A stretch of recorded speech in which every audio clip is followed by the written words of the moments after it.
ತಾತ ಒಳ್ಳೆ ನ್ಯೂಸು. ಪಕ್ಕದ ಮನೆಯವರು ಅವ್ರ ಪಿಯೋನ್ ಜೊತೆ ಏನೋ ಜಗಳ ಆಡ್ತಾವ್ರೆ, ಲ್ಯಾಂಡ್ ಏನೋ ಕಳ್ಕೊಂಬ ಹೋಗಿ ನೋಡೋಗು. ಹೌದಾ?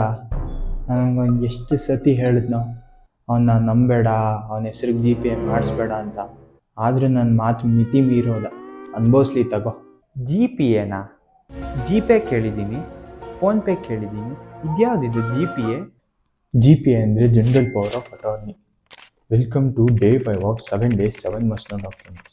ವಿಡಿಯೋದಲ್ಲಿ GPA ಅಥವಾ ಜನರಲ್ ಪವರ್ ಆಫ್ ಅಟಾರ್ನಿ ಅಂದರೆ ಏನು ಅಂತ ಹೇಳ್ತೀನಿ. GPA ಅಂದರೆ ಅದೊಂದು ಲೀಗಲ್ ಡಾಕ್ಯುಮೆಂಟ್.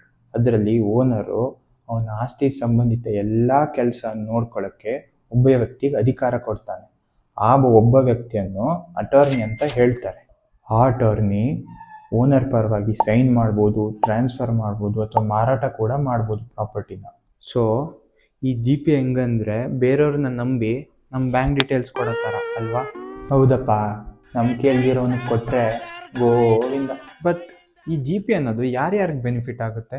ಓ ಇದು ಯಾರ್ಯಾರು ವಿದೇಶದಲ್ಲಿರ್ತಾರೆ ಅಥವಾ ನಮ್ಮಂಥವ್ರು ವಯಸ್ಸಾದವರು ಅವ್ರವ್ರ ಪ್ರಾಪರ್ಟಿಗಳು ನೋಡ್ಕೊಳ್ಳಿ ಅಂತ GPA ಮಾಡಿಸ್ತಾರೆ ಅಷ್ಟೇ. ತಾತ, ಈ GPAನ ಹೆಂಗೆ ಅಪ್ಲೈ ಮಾಡೋದು ಅಥವಾ ಹೆಂಗೆ ಪಡೆಯೋದು ಅದ್ರ ಬಗ್ಗೆ ಒಂದು ಸ್ವಲ್ಪ ಹೇಳು. ಅಲ್ಲ, ಹೋಗೋಗಿ ವಯಸ್ಸಾದ ಮುದುಕನ್ನು ಇಟ್ಕೊಂಡಿದ್ಯಲ್ಲ, ಹೋಗಿ ನಿಮ್ಮ ಅಪ್ಪನ ಕೇಳೋಗು. 3 ಹೊತ್ತು ಅದು ಯಾವುದೋ ಫೋನಲ್ಲಿ ಅದು ಯಾರೋ ನಿಮ್ಮ ಬ್ರೋಕರ್ನೇ ನೋಡ್ಕೊಂಡಿರ್ತಾನೆ. ತಾತ, ಇವೆಲ್ಲ ಬಿಟ್ಟಾಕು. ಹೆಂಗಿದ್ರು ನೀನು ವಯಸ್ಸಾಗಿದೆಯಾ, ನಿನ್ನ ಹತ್ರ ಬೇಜಾನಿದೆ, ನನ್ನ ಹೆಸ್ರಿಗೂ ಒಂದು 2-3 GPA ಮಾಡಾಕು.